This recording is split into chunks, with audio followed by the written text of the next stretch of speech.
This is the first time in the history of Soviet-American cultural exchange relations that the Russians have permitted a foreign jazz band to tour the Soviet Union.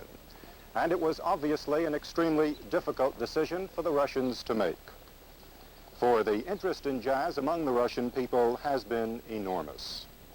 Most of those arriving tonight came in cars, are obviously the elite of this society, those lucky enough to be in positions of pull so that they could get the tickets. The Soviet government is obviously concerned about the reaction of ordinary Russians to Goodman's style of music, until recently denounced as vulgar and decadent. Now accepted but quite reluctantly. The government realizing that there was little it could do to stop jazz from spreading here in Russia, short of the re-imposition of Stalinist terror, which is something Khrushchev obviously did not want to do.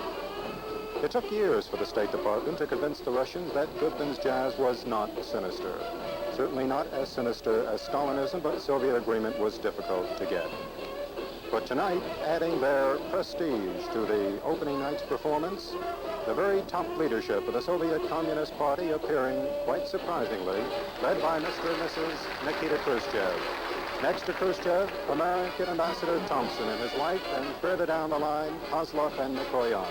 The very top people here in Russia lending their prestige to an American jazz band playing here in the Soviet Union. The first time this has ever been done.